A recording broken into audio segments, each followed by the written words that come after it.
December 1916. The Great War enters its darkest hour. Both the Allies and the Central Powers are exhausted, devastated by the scale of the ongoing massacre. The Walking Dead, they're for real. In one battle alone, the banks of the River Somme devour more than 1 million corpses. Where are you ugly bastards coming from? Riddled with bullets, poisoned by gas, dismembered by shrapnel, and torn down in ruthless hand-to-hand combat. Taste justice.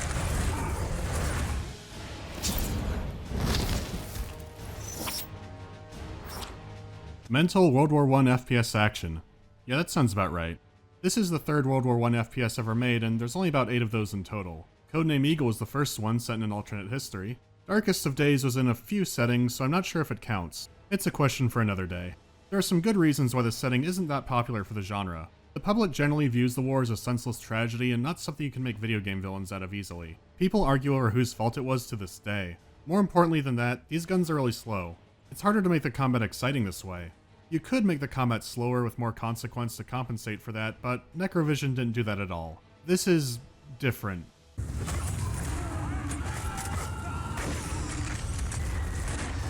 Vaya con Dios, amigo. Consider yourself purified. Oh, not that part yet. I'll take it from the top, starting with the graphics. I like the loading screen, but it's clear there's something wrong with the shadows. This might be hard to see on YouTube, but it looks like bugs are crawling all over this man.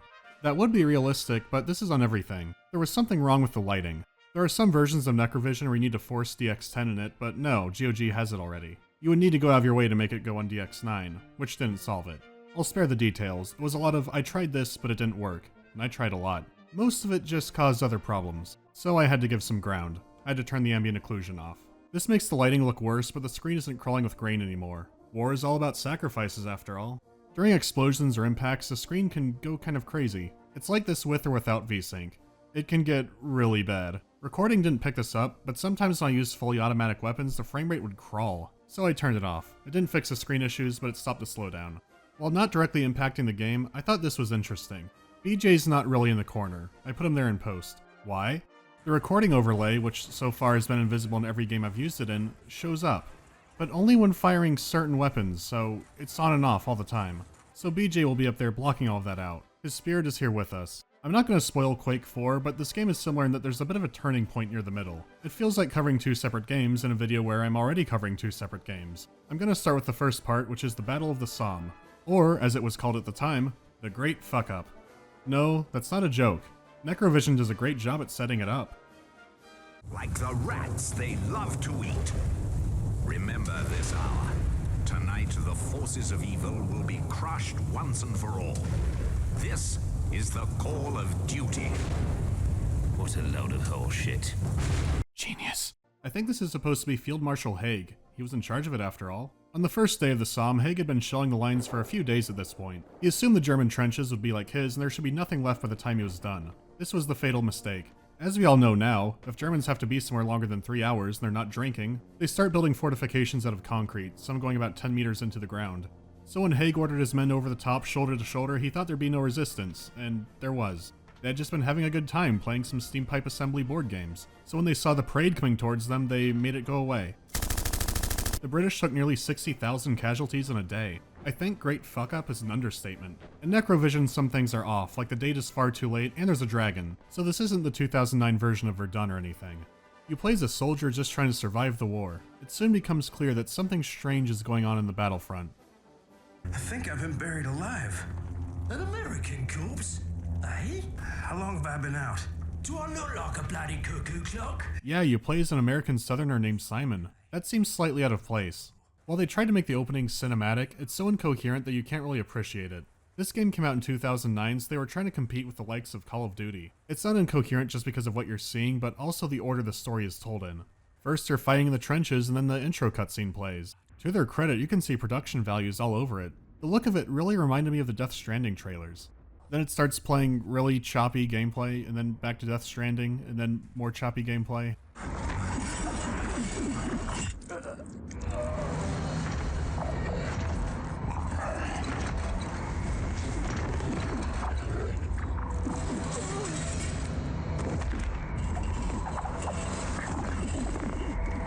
sequence seems like something you'd see in an E3 trailer instead of the beginning of the game. Apparently Simon's gonna fight demons and do it with a big glove. Got it.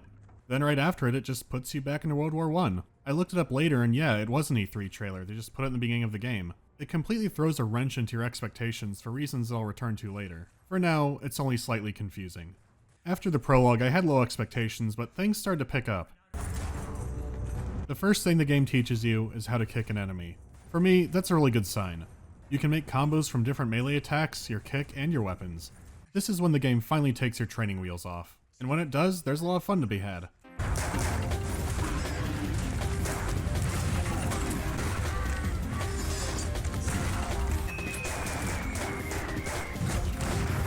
all you got?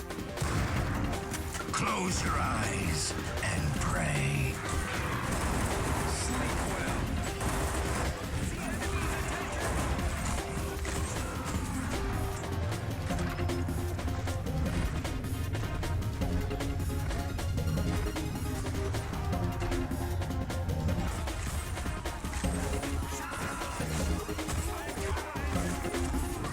This is still a very, very flawed game. Let's start with the presentation. For 2009 standards, the character models and texture work range from subpar to average. This is by no means something I'd call a pretty game. This is one of those late 2000s Brown and Bloom titles. For the most part, everything is brown, gray, muted, and washed out, except for sometimes when they crank up the brightness and lights to remind you you're still alive. But to be fair, it is fitting for the setting. I wouldn't expect World War I to look like a Power Rangers Pride Parade sponsored by Fruity Pebbles. There are a few times in the first half and they'll make the colors more interesting, and the night fights look really good. This is where the bright lighting works with the dark backgrounds. Considering its premise, I wish the first half was less generic. While there are moments that remind you it's World War I, from time to time you can kind of forget and feel like you're playing a World War II game. And there were plenty of those around. Even when reality starts warping, it still feels a little bit too safe. Even when they're being fairly generic, there's a lack of consistency across the design themes. Like this mech was made by the same people who made that giant robot Scorpion. Then it starts deploying these organic-looking eyebot probes, but the people who made them are wearing steampunk dwarven armor?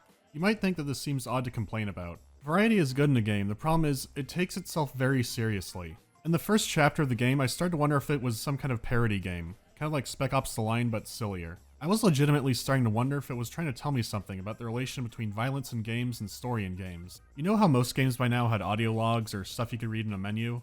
Not NecroVision. You find letters that will fill the entire screen, don't save anywhere, and if you stop reading it, you lose a letter and have to go back to look at it. The game doesn't pause. I miss you so much.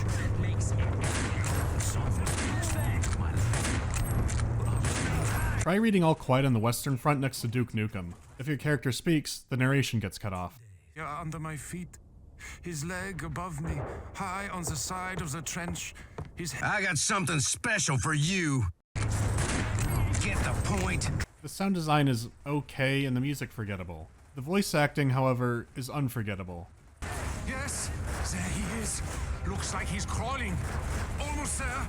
Boys, we have a problem here. That is what we want. Strong. Yes, he could lead them. He could change it all. It's not necessarily horrible, it's just odd. Was something nastier after you? Yes, verdammt! Some of the best voice acting is from Simon. He has random one-liners and a dedicated button for them. Consider your sins forgiven. Well, that's got him. Well cooked. And easy on the onions. Get the point. Take that, freak! Would you care to dance? No? Yes? I guess not. Ah, pain! If you only knew what this war has unleashed. I don't know, huh? Well, just try me. How about dragons? Giant monsters, resurrected corpses? You want me to go on? What's odd is sometimes he'll switch voice actors. His voice does start to change halfway through, but this is a completely different third voice. Rise and fight! Lord, have mercy. Who is that? So now for the levels in combat. NecroVision was made by the Farm 51, which had a lot of people who worked on Painkiller. Here, take a little painkiller. The game physically looks similar to Painkiller. It uses a slightly updated version of the engine. Make no mistake, this isn't a Painkiller clone as it has a lot more emphasis on melee combat. A lot of your weapons are slow to reload and many enemy types will run up into your face to fight you. You can hold as many weapons as you can find and you can really play around with it. You can choose between holding a pistol and an explosive, 2 pistols, a pistol and a melee weapon. A good variety, but no dual melee weapons for some reason. Along with that, you have an adrenaline meter which you can use to slow down time. If you're on the verge of death, it'll trigger automatically, giving you a chance to make it out. There's also mini slow-mo. If you kill an enemy with a headshot, a melee combo, or a gun melee combo, the game will slow down a bit. Each combo has a different name, and the game will slow down for about half a second. Brute Willis. I like that. I thought this would be annoying when I first saw it, but I ended up liking it. It encourages using firearms with melee, and finding new combinations of weapons to use. It rewards you mechanically by giving you some adrenaline each time, and it raises your fury level. When your fury goes up, your attack damage goes up, and eventually chain lightning is added onto it. Your fury level only restores when you're in combat, otherwise it'll start draining down. So the better you are with variety, the more effective you'll be. This is a big brain design. In another game, the best way to fight these zombies would be to back off and pick them off from a distance. In NecroVision, running up to fight them in melee range is the most effective. You save ammo since every shot counts for more damage and you need to use less, and it makes the fight quicker, but riskier. So how does it work so well? What is the genius of the level design? Well, I'll tell you the secret. Enemies are brain damaged. None of this works if the enemies are content to just sit back and shoot you. There's already an abundance of melee enemies, but even the ones with guns will run up and whack you with them. Now this could still be challenging except for the way the health system works. When you're near dead and slow-mo kicks in, your health comes back. This will recover about a third of your health, but you can still find medkits, or health in containers, or enemies that drop health. Health is everywhere. The result is the game's not very challenging most of the time. My first run was on the hardest difficulty and I died maybe 3 times in the first 3/4 of the game. It's not skill, the game's just that forgiving. Until later on. My god, until later on. While it's not challenging at first, it's enjoyable, and the levels are massive. Each level has secret areas with extra items and weapons. Find artifacts to get your fury multiplier even higher. No potions or food though. They could be around a corner or way off the track. I didn't go on my way to find these, and each level still took about 45 minutes to beat. Every level also had its own share of bugs. Enemies would get stuck. Sometimes a weapon wouldn't fire until I switched it. Bosses could get stuck in the air, stuck in a rock, or stuck in the wall. One boss just disappeared, but the door opened, so I continued on normally. Oh, he died when I left. The worst one was halfway into a level where I pressed a button for a bridge and nothing happened. Yeah, there was a bridge sound effect, but no bridge. Only one bridge can be active at a time in a level. I messed up using that bridge earlier. The hardest difficulty doesn't let you make manual saves, only auto ones, so I'd have to go all the way back. Luckily I figured out I could shimmy along the side and that fixed all my problems. Still, that's pretty bad. NecroVision has more bugs than the Amazon. It'll try your patience. So before I get into part 2, I guess I should finally talk about the story a bit. It's the ramblings of a crazy person. Foolish mortal. Did you really believe your childhood fairy tales about noble dragons? But I am Naga, the last of my kind, and I will help you, not because you saved my life, but because you bested me. You never met him before, but I guess you bested him in this cutscene just now. Longtime watchers can vouch that I'm used to games with convoluted plots or non-linear storytelling, but this is a little bit beyond that. It's a very cookie-cutter chosen one plot, but it feels like half the pages in the script are missing, and it's going through rewrites as you're playing the game. The game will dump vast amounts of lore and plot threads on you that don't go anywhere and are never mentioned again. Excellent, Master. When you send a soul to hell, you move one step closer to unleashing your true aspect. Kill enough, and you will pierce the veil of NecroVision. Necro what? What are you talking about? You'll see. Oh no, you won't. I'm so lost by the story that I don't even feel comfortable giving an opinion on it. I can only say what I think is happening. Long ago, mankind split into 2 factions, human beings and vampires. Except the vampires don't seem like Dracula vampires, they're like steampunk high elf vampires. Hell, I don't even know if they drink blood. Anyways, the vampires have advanced technology and can control the undead, but they use it to fight demons. They control the undead with a gauntlet called the Shadow Hand, which we saw in the intro. It's kind of like Tim Burton's Infinity Gauntlet. A German named Zimmerman took it to make his own undead army to fight the allies and the demons. So because you kill him, you inherit the Shadow Hand and you become the new vampire champion, like the Santa Claus. So the second half of the game is about defeating hell. That's all you need to know. The Shadow Hand changes things. If you already got into the habit of doing melee combos, this makes it a lot easier. But now you can find vampire weapons to use with it, and raise the dead, and cast magic. Well.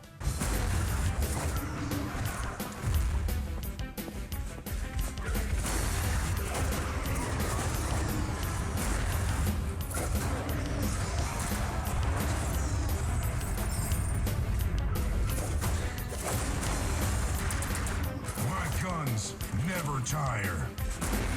Consider yourself purified.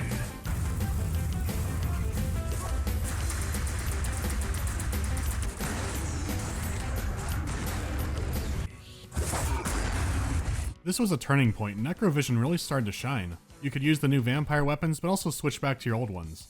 New enemy types were showing up, and while the environments were still drab, they were different. You got to find upgrades to the Shadow Hand and use new abilities. Instead of a magic meter, the spells just draw from your adrenaline, which means you get less second chances, less chance for slow-mo, and combat gets more dangerous. Everything was improving, even if it was only a little bit. Remember when I said the sound was pretty subpar to average? The vampire shotgun changed me. As a person. With the Shadow Hand, it turns you into a combination of RoboCop and the Shredder.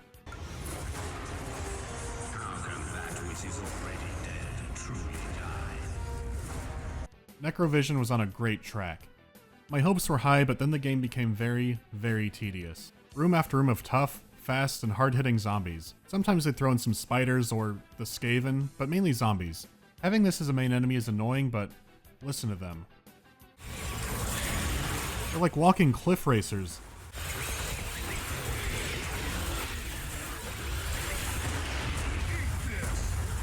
Please, God, make it stop. Not even the undead army can make me feel better. They had a decision between making harder enemies or a lot of them, and they went with the latter.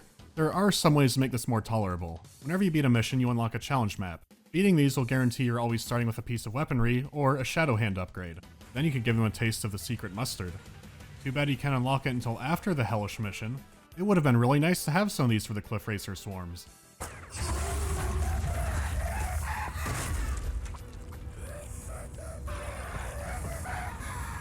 It's not the hardest section I've ever played, just tedious. With the amount of health and bonuses they give you, it's one of the few ways they can make it challenging. There could have at least been some more variety. The few other enemies they do sprinkle in don't cut it. Wait a minute, where have I seen that before? No. Finally, the dragon.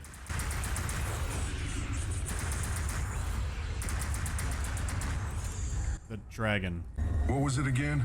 The dragon will take me on a ride to hell? I'm just about ready to believe that's no joke. The demons want to rule all existence. They seek to bring every realm under their control. Yeah, right, wow. This is some ride. The flying section has surprisingly tight and easy controls. I consider it to be a break before the hardest parts of the game. They spawn multiple mini-bosses at once, swarms of demons, and long checkpoints in between them. I died in these two chapters more than the rest of the game combined.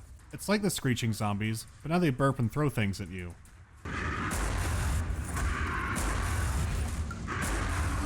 It is a hard road to the final boss.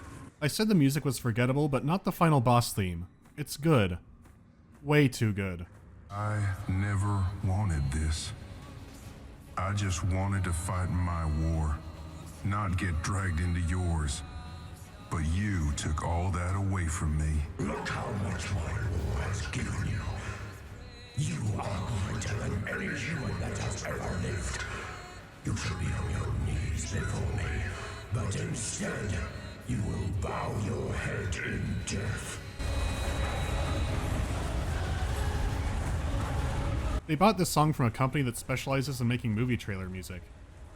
You kite the boss for nearly 10 minutes while peppering him with machine gun fire. It's not an ultimate test of using all your weapons in melee with a Shadow Hand, it's using a vehicle. It's a perfect example of how not to do a boss fight. The music is just trying to compensate for its ultimate mediocrity. When you finally beat him, you're the new ruler of hell. At least in the hard ending. There's a different difficulty for every ending, which is surprising but nice. Easy gets you a cop-out, it was all probably a dream but not really ending, while normal gives you a compromise. This could have been a great game, but all the technical problems along with the slog it turns into stop it from becoming one. I'm glad I played it, because I'd like there to be more gun wizards in video games, but I probably won't ever play it again. So now it's time for the second game. Yeah, they made a standalone prequel about a year later. I beat it in a little over 3 hours, so it's about a third of the length. It has no cutscenes between levels, or in the beginning. It just fades in and you're good to go. I think they realized the other story was convoluted, or maybe they didn't have budget for it. There's some new weapons to use and some new enemies to fight, but it's the same old NecroVision. So I'm just going to focus on the main changes. The levels are typically half the size of those in the first game. This is a significant change. Most of the secrets are barely secrets now. I was practically tripping over them while not looking for them, and I only had to go out of my way for a few. This keeps you stronger, but it seems unnecessary.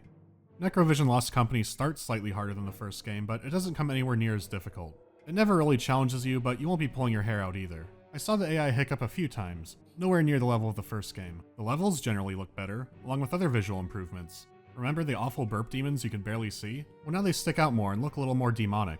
You might recall the Man in the Moon's voice. He's gone through some changes too. Prove yourself to us, and we will give you power. A little more intimidating.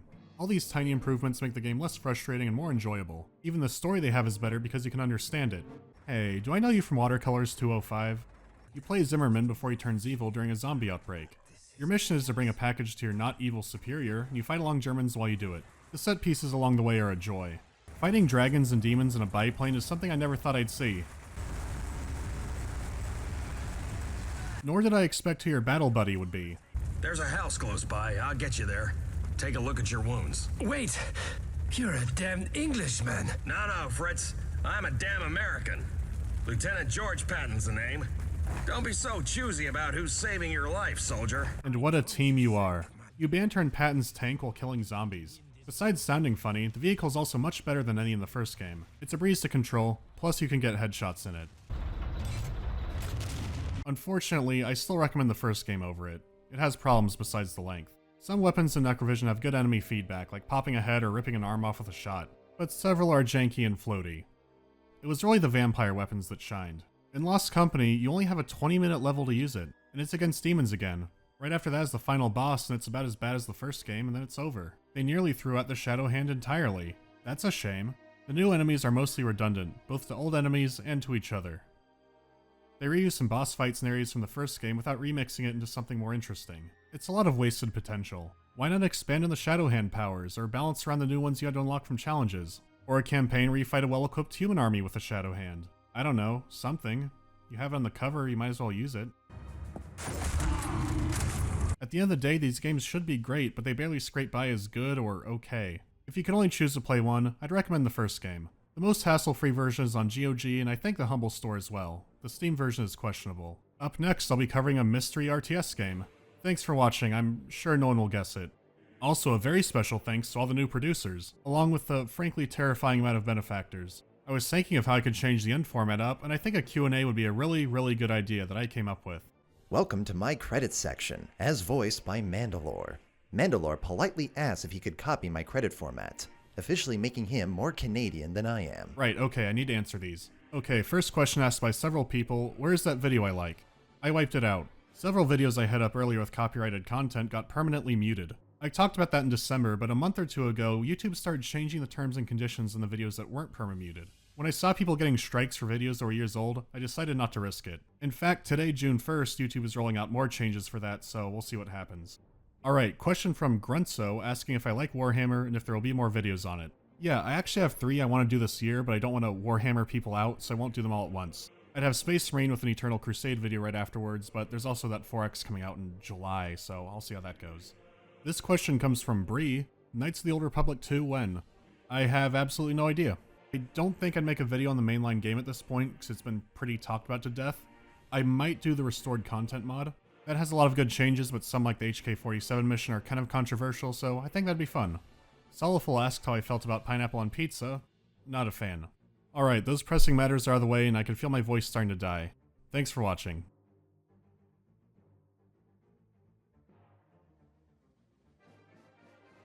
Come on, college boy. You are my soul. Fuck you.